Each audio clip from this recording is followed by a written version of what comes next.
Welcome to Not Your Nerdy Neighbor. My name is Eric and I'm going to make some crispy buffalo wings tonight. So what I'm going to do is I'm going to do a dry brine, which just involves either regular kosher salt in this case.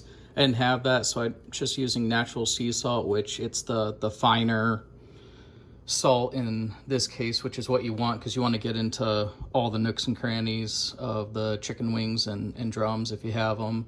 But what I'm going to do is I'm going to just sprinkle salt all over these chicken wings. And I'm going to go through and rub them down with salt afterwards because I'm using my other hand to hold the camera right now. But yeah, you just put this on there. It's best to brine them overnight, but I have about 6 hours in this case to do my brining. So I'm going to... There's a chunk in there. I'm just gonna sprinkle my salt all over the wings, and then we're actually gonna end up rubbing it all off when we're done because we're using this to pull the moisture out of the chicken, which will result in crispy skin without deep fat frying. My stomach doesn't do too well with a lot of deep fat fried foods, and they're not really all that great for you. So this is a much healthier way of still having that nice, satisfying crunch on your chicken wings without deep fat frying. And then I'm going to make a basic buffalo wing sauce that I will toss the wings in after I'm done cooking them. It usually ends up being like a half cup of whatever your cayenne pepper sauce is and either a third or a half cup of butter. That seems to be the general consensus online for a more traditional buffalo wing sauce. And then what I might do, I'll see how they look afterwards. And of course, you'll see the end result because the video will be done by then. But I may toss them in the sauce and then put them back on the grill to char them up, to add a little color, and then take them off again. But yeah, I'll just kind of play around with it. You'll get to see the result. And like always, the good, bad, and the ugly gets captured on camera. So hopefully it's better rather than good. Yeah, I'll just move on, flip them all over, sprinkle more salt in, just rub them down with salt. And then luckily my wife does some baking on the side. So I actually have a covered sheet. You could put this in an area of your fridge to dry brine without a cover. You just want to move your other food in the fridge away from all this just to be more on the safer side. You could cover it up loosely with some tin foil. I wouldn't use saran wrap because you don't want it perfectly airtight. Luckily, these baking lids that go with these sheets aren't perfectly airtight. So in my case, I'm just going to use that, cover it up, put it in there for a few hours. Right now it's 12:17. So yeah, like 5 to 6 hours. It'll definitely make a difference. I could go longer, but it's what I want for dinner tonight. So yeah, I will capture the next steps in the process later on this evening before I put them on the grill. Okay, we are outside now after almost 6 hours after the dry brine. I added on some barbecue seasoning. It's a mustard-based Carolina-style rub that's got like mustard, salt, a little bit of sugar probably, and vinegar in it. I can't throw anything on my grill that's not seasoned, even if it's brine. That it just bugs me. So that's all. I've just lightly seasoned these both sides. All I'm gonna do now is put the wings on the grill. I have my grill set to 325.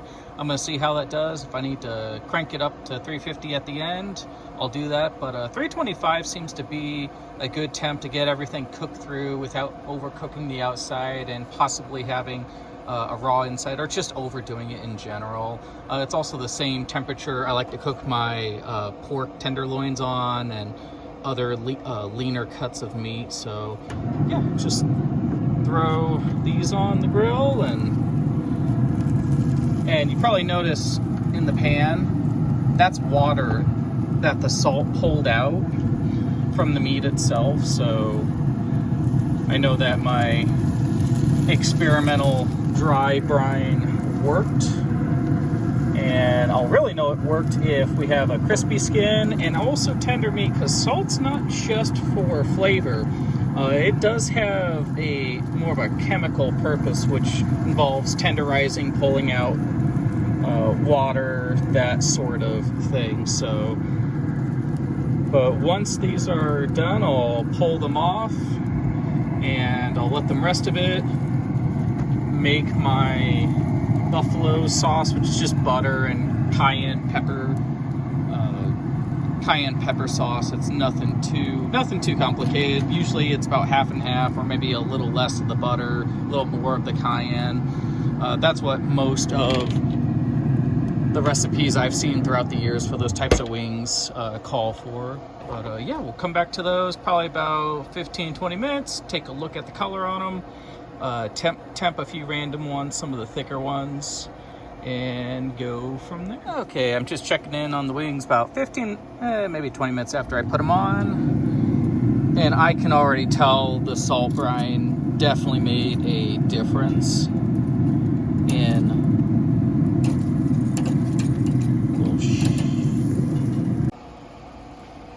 Okay, I'm checking in on the wings after about 15-20 minutes after putting them on. I did have a little bit of a problem where I forgot to oil the grates before I put the wings on, so they stuck a little bit, which isn't the end of the world. They'll still be good. I'm sure my wife filming will not complain too much. But right now, I'm just brushing off some of the excess salt because it served its purpose and we don't need it anymore for what we're doing. So just brushing off what I can so it's not too salty. But really the goal of it was to pull out the water from the skin and to tenderize the skin as well as the meat. So I'm just taking, you could take a basting brush, heck, you could take probably a napkin or a paper towel and just bunch it up, wipe it down, and do that, and it would serve the same purpose. But these probably won't take too much longer, so I'm going to go ahead and make my buffalo sauce and let these things finish up.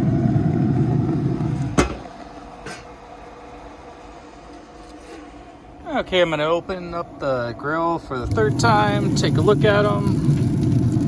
Looking pretty good. I'm going to give them a flip.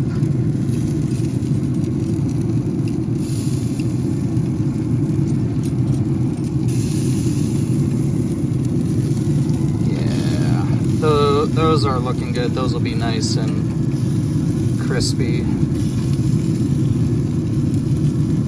Not done yet, but they'll be crispy. I know that the insides are probably close to done, but I'll of course take a thermometer to them, because these weird tricks, especially when it comes to like steak, where you like poke the weird hand poking thing, or poke your head, your ear, that stuff doesn't work. You know what does work is a thermometer. It's been proven for a very long time to check temperatures, so highly recommend you stick to that and not some hack methods like that.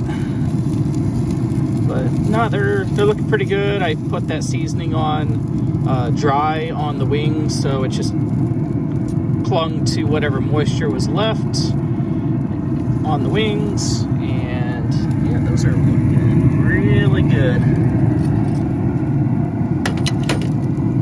Let's just probe one. Yeah, it's at the safe point now. I just need to let them sit a little longer. Like even this one's a little thicker. Yeah.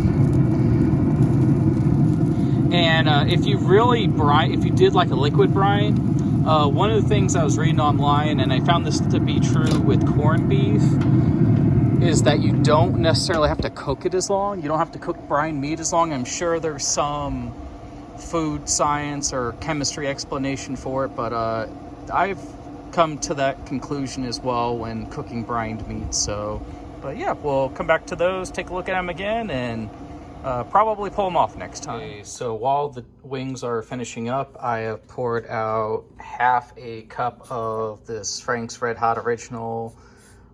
There's a couple different ones you can use, but this one seemed to have like the fewest amount of like what I consider junk ingredients or fillers. It's pretty simple. It's 8 aged cayenne red peppers, distilled vinegar, water, salt, garlic powder. That's pretty simple to me.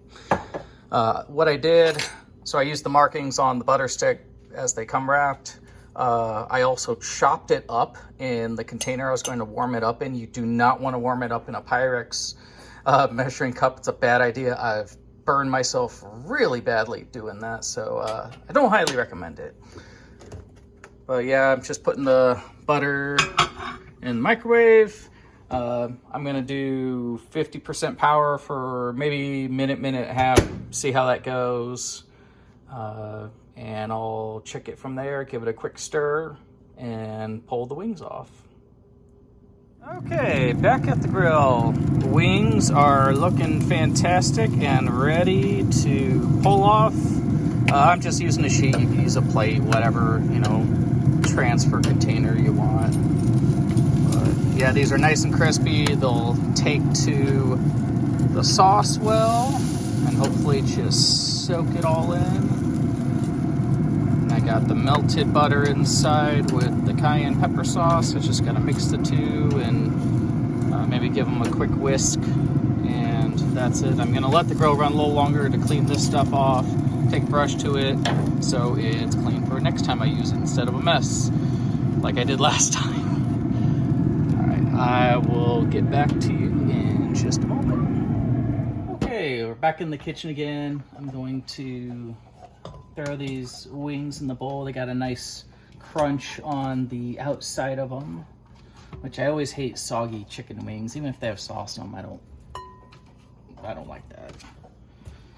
So now I'm going to pour my sauce over them.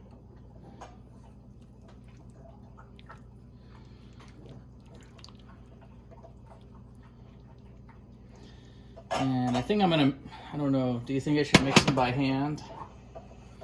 Whatever your heart desires. Or, just take the bowl and wiggle it around. Yeah. Toss them up a little. I don't have a big enough bowl to like give them really much of like a. Oh, you can do it. Like a toss like that. Oh, yeah, that's not bad. Okay. I don't want to test my luck. But yeah, those are some delicious looking wings. And now it's time for me and my wife to eat dinner. And the dog.